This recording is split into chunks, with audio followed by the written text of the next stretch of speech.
back to a new installment of There'll Be Expletives. I'm Geoff. I'm Ron. And Ron, did you hear all about all of the YouTube shenanigans going down today? No, I did not. So, this is pretty intense. So, YouTube apparently bumped up the algorithms to the point to where, and I have a bit of a list to get through, because I want you to comprehend like how much people are freaking out about this. Okay. If you have any video which YouTube does not consider quote-unquote advertiser-friendly, they are removing all ad money from your account. Are you serious? Some of the things that they have under their... Okay, apparently this has always been the case, but they bumped up their algorithms to the point where people are actually getting flagged for it now. So, like, people woke up today, like, I mean, you can imagine, like, Kevin Smith. Yeah. How many of his YouTube videos are going to be quote-unquote advertiser-friendly when sexually suggestive content, Oh, dear God. violence, including display of serious injury, that's like half of YouTube right there. Yeah. Now here's the one that's pertinent to you and me. Inappropriate language, including harassment, profanity, and vulgar language. What the fuck? So how long do you think it'll take them to find there will be expletives in the algorithm? Yeah. Controversial or sensitive subjects and events, including subjects related to war, political conflicts, natural disasters, and tragedies, even if graphic imagery is not shown. Like, what the fuck does that even mean? Basically, you can't post anything to YouTube and intend to make money off it. Yeah, it's ridiculous. Like, because that pretty much covers all their bases. Like, it's basically just cat videos. That unless the cat scratches a person, and then it's out the window. Then it's violence. Yeah, I just thought that was fascinating. People are freaking the fuck out. Like, oh man, I bet. Hashtag YouTube is over party was trending like #1 all day long. Yeah, it's been a giant catastrophe. And it just sucks because man, we were really living off that ad money. I know, right? Yeah. I guess that is the end of the really expletives. If you are another hosting site that considers yourself their competition, now is your moment. No, this is your time to start grabbing market share like Hungry Hippo. Yeah, but I encourage you after the episode to actually go on and research this, because like there's a guy with like 7 million YouTube subscribers, like a really popular guy. Holy crap! Woke up and I gotta watch my language now. Holy crap! His YouTube upload title today was, "Well, YouTube killed my channel. I don't know what to do." It's kind of heartbreaking. Like, a lot of these people, that's their fucking income for their family. Yeah. And then they just wake up one day and it's over. Like, what the actual fuck, guys? Man. Yeah. So there will not be expletives. Will be debuting tomorrow. Right. But yeah, I thought it was interesting and pertinent to the Ruling Expletives as a channel, so I wanted to bring that up. But yeah, all jokes aside, we did want to spend a couple minutes talking about one of our absolute favorite actors of all time, Gene Wilder. Yeah. What a legend, man. He was. What a legend. He was the definition of legend, more or less. My entire sense of humor, Geoff, stems from 3 sources. Mystery Science Theater 3000, Mel Brooks movies, and Looney Tunes. And Gene Wilder worked very heavily with Mel Brooks on a lot of very popular projects. But yeah, I wanted to take just a couple of minutes to actually give him a Leonard Nimoy-style send-off like we did before. But just real quick, just a few stuff about the guy. Did you know, for instance, his name is Jerome Silberman? I had no idea. Yep. Born June 11th, 1933 in Milwaukee. His stage debut... I'm sorry, he started on stage, but his screen debut was in 1961 on a TV series called The Play of the Week. And his first film debut, which I found this interesting, was in 1967 in Bonnie and Clyde. Really? He was a hostage, I believe, in one of the banks. I don't remember which one. I guess that's all they did, though, was rob banks. So there you go. Then, of course, his first major film role, most people know, is Leopold Bloom in The Producers in 1968. Which I have not seen. Have you seen The Producers? I have not. I know he's in it, and I know the character because that is a popular enough play, but I've never seen the movie. I've never seen the play either, but the movie is where I would have seen it, and I've never seen it. I need to check that out. It's one of the few Mel Brooks movies I haven't seen. Yes, it was so popular it got converted into a musical later. Huh. But so that got him a nomination for Best Supporting Actor. And that's his first major film role. That's pretty crazy. Right? So after that, in 1974, you have both Blazing Saddles and Young Frankenstein. Which Young Frankenstein was actually his idea, which wasn't something that I found out until very recently. Yeah, he pitched it to Mel Brooks. Mel Brooks thought that was fantastic, write it with me. And he co-wrote Young Frankenstein and starred in. And him and Mel Brooks both got a nomination for Best Adapted Screenplay for that movie. Of course, though, he's best known for Willy Wonka and the Chocolate Factory in 1971, which I did not realize that movie was that old. I knew it was old. I didn't know it was 1971 old. Yeah, going on, the 50-year anniversary of it? Yeah. That's crazy. Yeah. This I did not know. His last on-screen appearance, his last hurrah as an actor, before he turned author and wrote a bunch of books, was on Will and Grace in 2003. Could you imagine being anyone on that sitcom, even just an intern, and Gene frickin' Wilder, YouTube, You fucked it up already. I guess anything goes now. But Sorry, Gene Wilder's Mr. on set, and even if you're just an intern getting his coffee, it's like, I got coffee for Gene Wilder. Yeah. What was funny is, I watched Willy Wonka so much as a little kid.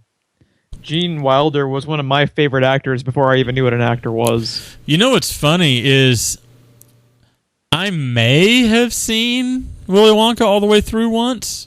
I know I've seen bits and pieces of it here and there, but I don't know that I've actually sat down and watched it. It holds up better than you think it would. Off of solely the shoulders of Gene Wilder. He's fantastic. Yeah, he was fantastic in everything that he did, really. But unfortunately, we lost him August 29th due to complications with Alzheimer's. I hate Alzheimer's about as much as I hate cancer, I think.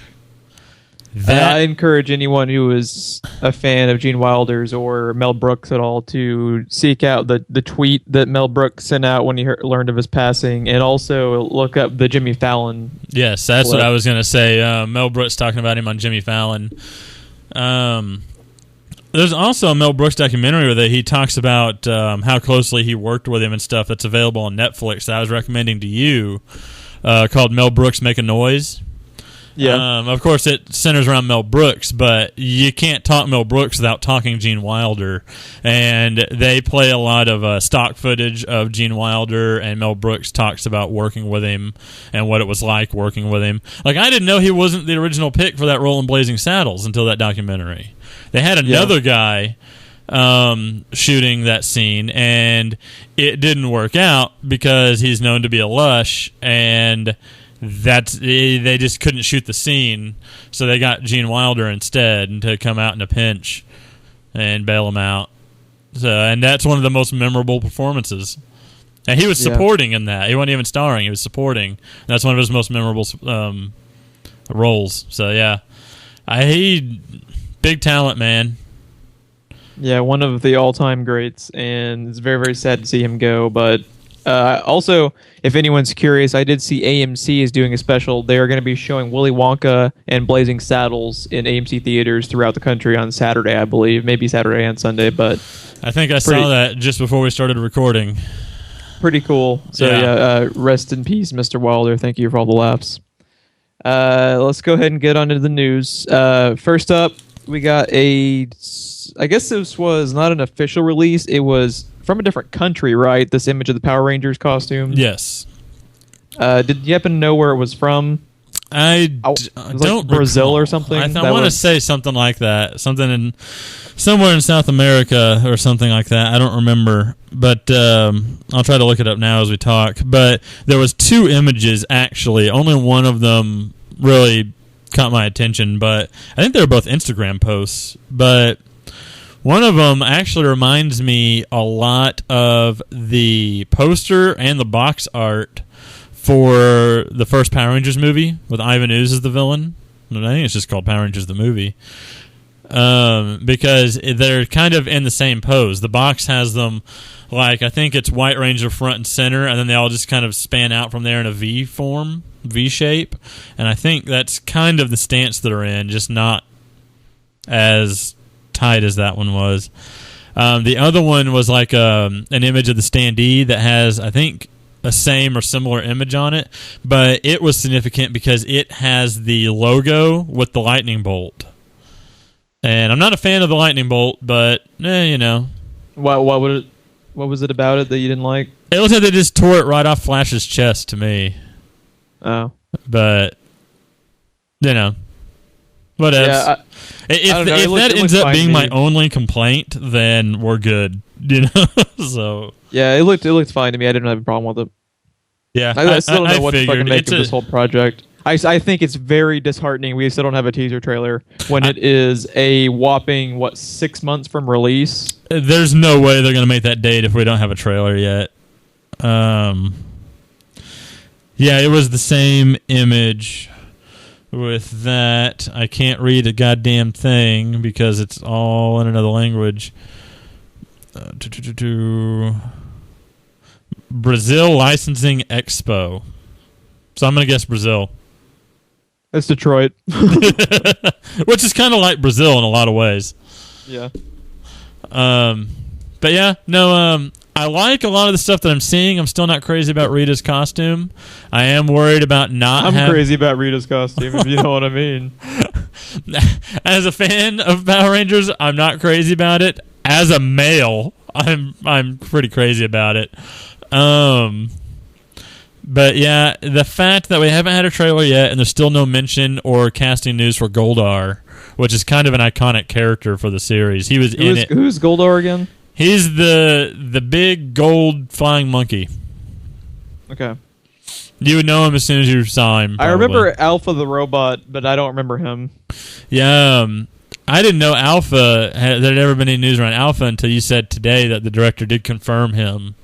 But yeah, interestingly enough, San Diego Comic-Con, old news, like back in June, I found an article today back in June that reported that their trailer they had pretty strong rumors, like pretty reliable rumors that the trailer was going to be there. So I don't know what the fuck happened if that's true.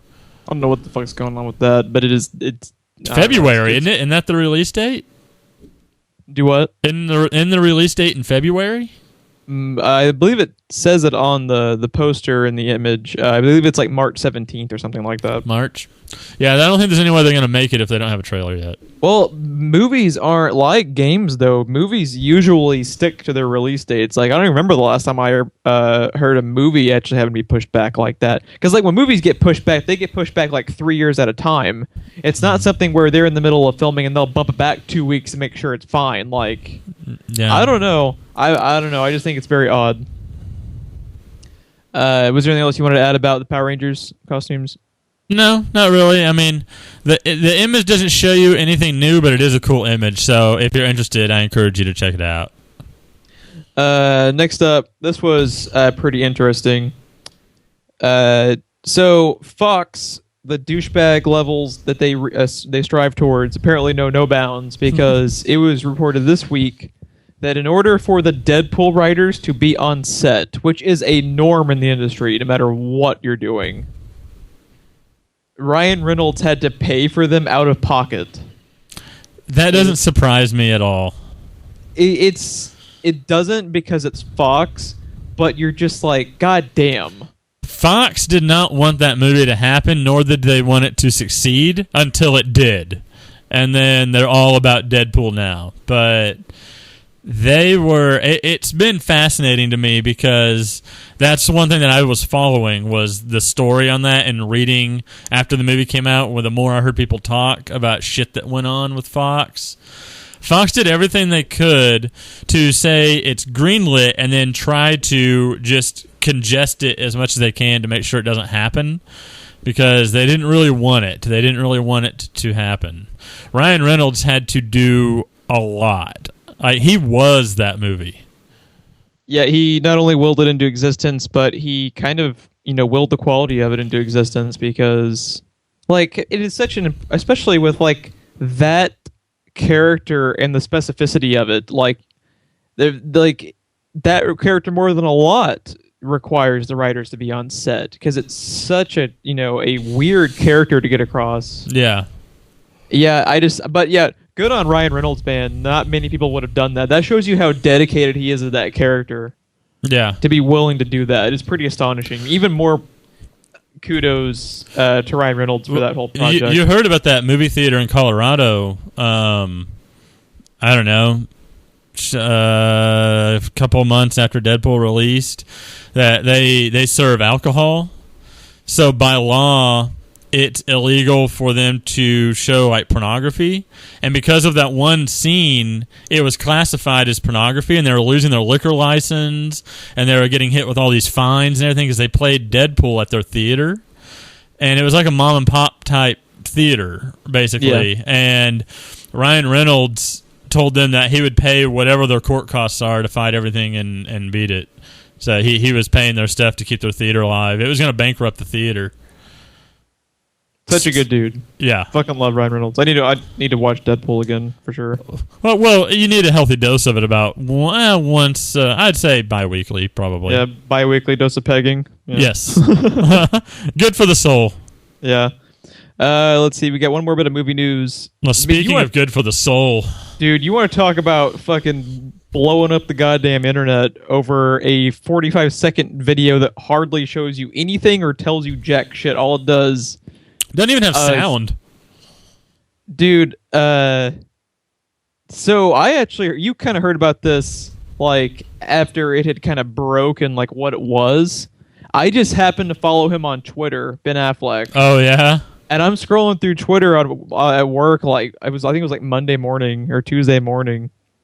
And then he's just got this vid. And I'm like, Ben Affleck never fucking tweets anything. Uh-huh. And if he does, it's like related to like some of his like charitable foundations. So I'm like, what the fuck is this? And you play it, and it's goddamn Deathstroke, straight up out of Arkham Origins in all of its glory. And I think I just like stood there, mouth agape, like what the fuck. To be fair though, you are mouth agape quite a bit. Oh my god. Yeah, no. When you sent me that. Right, no one knows what it's from. The speculation is Justice League because it's the only project DC has in production right now, or that's filming right now. So that's the speculation. If that's true, then never mind everything I said about Justice League. I'm showing up for Deathstroke, dude. If I find out that that's what that is, I'm going. The costume's metal. Here's the thing, though. I think it probably is Justice League, but I think it's a cameo. And I think it is a cameo, and I think the follow-up report by the Wrap saying that Deathstroke will be the main villain in the Batman movie. The reason I think that's true is because I think if this had been for just straight up Justice League and Justice League alone, it would have been Snyder tweeting it out, because Snyder's always been the one tweeting out like the pics of the Batmobile. He tweeted out the pics of Wonder Woman and like what would eventually be like one of the iconic images of her, with the brown background behind her. Yeah. It's all Snyder. But this one was Affleck, and we know now, obviously Affleck is writing and directing in the Batman movie. I think this is heavy Batman related, not just Justice League stuff, which I am so happy to see this if that's true, because I think the most important thing to do with the Batman movies, which I imagine they'll end up doing more than one, but so far we only have the Batman announced at least, but use different villains no one's seen before because that's the easiest way to differentiate it. That's why I think one of the biggest problems with Suicide Squad was I didn't want to see a Joker yet. Yeah. And they just kind of shoehorned him in there. You do Deathstroke, which has only been done as of this moment on Arrow. I mean, if you didn't watch Arrow, you don't really know who he is, so it's very fresh to general audiences. I think it's a freaking brilliant move if they end up doing that. Yeah, I agree. I like what I saw. I didn't see much of anything that amounted to much, but I liked what I saw. That costume was pretty metal. I want to know who they have to play him too. Really, really bad. Yeah, and that's the other thing too is that could just be a stunt double they go back into the ADR. I think it is. I think it was just a tech demo for the suit. Yeah, it's probably just a stunt man in that image and video and everything. But yeah, cannot fucking wait. Really hoping the Batman movie is Deathstroke, if not the main villain, one of the main villains. I would also like to see more Harley and Deadshot, but I could not be less interested in the Joker right now, so give me fucking Deathstroke. Well, the thing that worries me is most likely Joker and Harley are going to be in the Batman, especially the way Suicide Squad ended. Then they have reports that it's going to be based off of Under the Red Hood. And if Deathstroke is in it, we're starting to cram a lot into that movie. That's one thing that kind of worries me. Now, Deathstroke, if it is Under the Red Hood, would make sense because of the Arkham Knight video game, where the Red Hood's lieutenant was Deathstroke. And Deathstroke ran the army and stuff for him while he could just focus on his revenge. So that aspect of it makes sense, but if we're gonna have, that's already 4 villains, dude, and that's already 4 main characters that are worthy of main villain. 3 of them usually are. So yeah, well, it's a complete wild card. I really, really want to know what they end up deciding to do with it. Yeah, I don't know. I have a lot more faith in Affleck and Johns than I do Snyder and whatever the fuck the writer's name is. Chris Terrio. So I'm actually really, really intrigued by the Batman stuff they have coming up. Was there anything else you wanted to add? Nope. All right. We got a few things of TV related, and then we are out. So, fucking this news a little bit shocked me that it took so long, but we finally got confirmation that Stranger Things will be getting a season 2. Nettflix seems to be slow with that kind of thing. Who out there did not know Punisher was going to happen? And how long did it take them to announce it? It felt like 3 years to get fucking Punisher announced. Yeah. Stranger Things, one of the biggest TV phenomenons of the year, regardless of channel or broadcasting. You cannot throw a rock without hitting a Stranger Things story right now. Everything that I see and hear is about Stranger Things. It's all over the damn place. Is it good? You watched it, right? It's a very good show. Is it? I think it's actually very important for Netflix in general, not just Stranger Things, because it was incredibly successful at 8 episodes. Oh, yeah? So I'm hoping they get away from shoehorning everyone into fucking 13-episode seasons, because I think it hurts way more of them than it helps. Yeah. And season 2 of Stranger Things will have more, but it's bumping up to 9, which I think is a fantastic sign. I wish the norm for them was just 10, even fucking 8. Because Stranger Things was really, really good, because it had very, very fast pacing. They didn't fuck around because they didn't have time to in just 8 episodes. So that's I think what made really, Breaking really Bad so good, even though it was 13-episode seasons. It was balls to the wall the whole time. Yeah. What is it? Stranger Things? Yeah, just briefly. It is. It's basically a love letter to 80s films, but by primarily Spielberg and John Carpenter. It is very, very 80s. It has a bit of a sci-fi twinge to it. I think you'd like it. I haven't really heard of anyone Sounds not cool. at least. I think you'll really, really like it, especially if you have any interest in... even the fucking soundtrack, dude, is straight out of a John Carpenter film, which I that's fantastic. I think you'll like it once you get around to checking it out. While we're talking about Netflix, they've also added...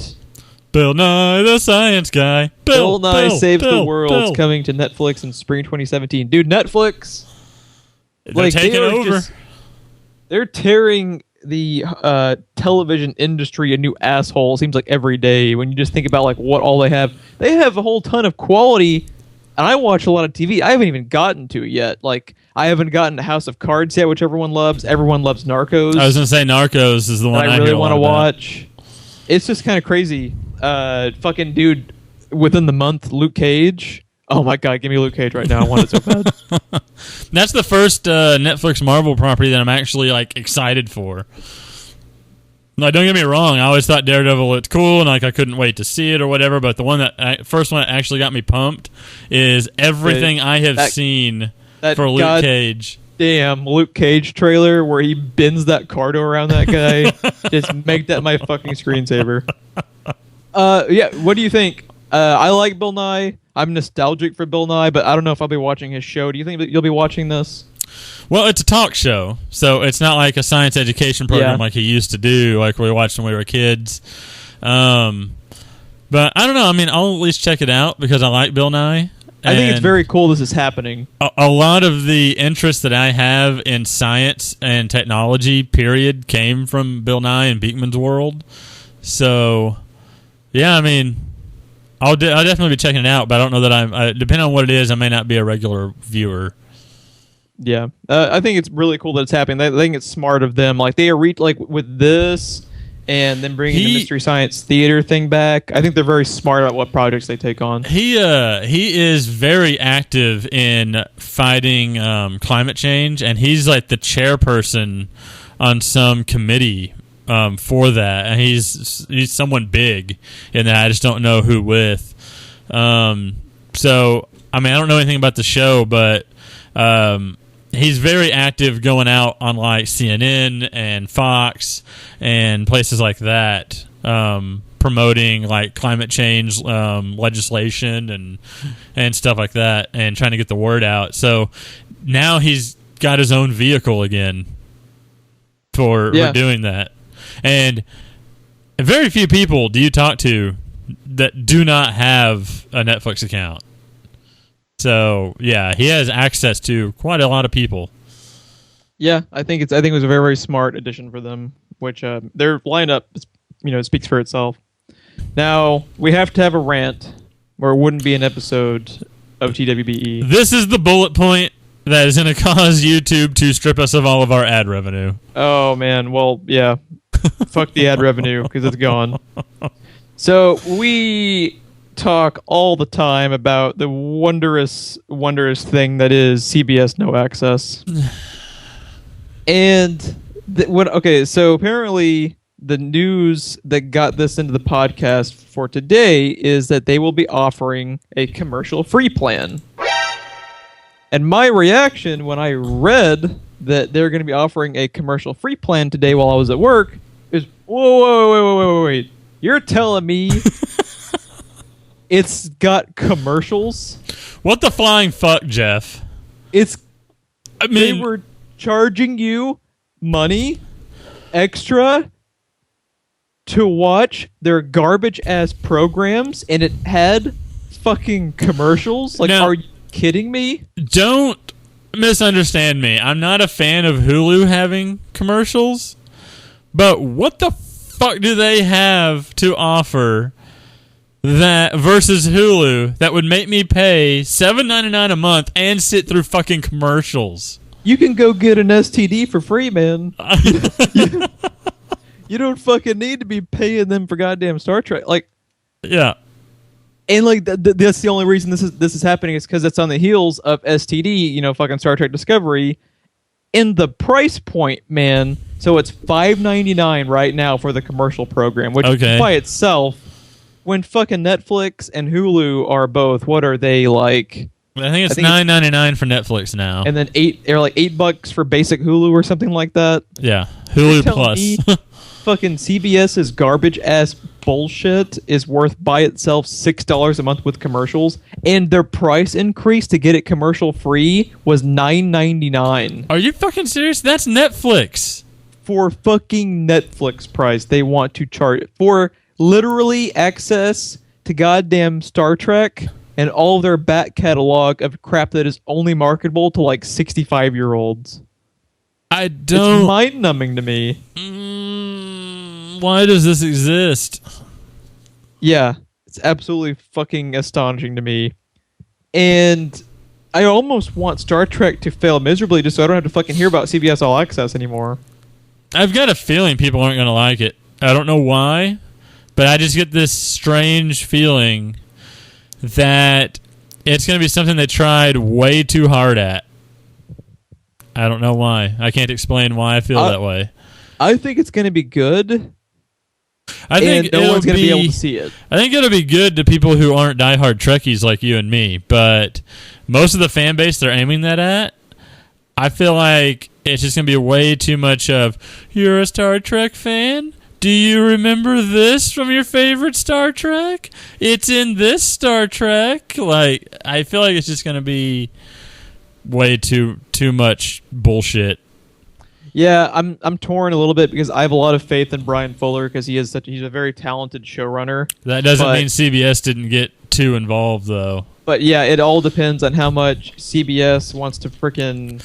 If you hire talent, let the talent work. Don't interfere with them. It just sucks because we should be excited for a new Star Trek show. We should be able to fucking watch the new Star Trek show on TV. You can watch the pilot. Oh, it's so stupid. I guarantee you that Star Trek will be hitting television because this is going to fail. God, hopefully people are smart enough to not go and pay them $6 or $10 a month just for this, which a good portion of people will, but hopefully it's not enough to where it does blow up in their face. I hope. Yeah, before I have a fucking aneurysm about this goddamn all access bullshit. If you want to check us out more, please like and subscribe. Well, I guess that's probably going to be the last episode, so it's been fun. But don't worry, you can like and subscribe to There Will Not Be Expletives. there will not be expletives. So sorry, Mr. YouTube. Never again, Mr. YouTube. Yeah, we not only do our news podcast every week, we also have a Game of Thrones show that we're about to be recording right now. Currently, we're going back to the original seasons since the show is on hiatus.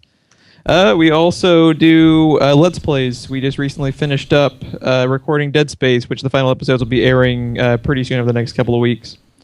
We also have social media links in the description below if you're curious about those. And most importantly, if you know anyone else that might also like our content, we would greatly appreciate the share. I'm Geoff. I'm Ron. And we will catch you guys next week.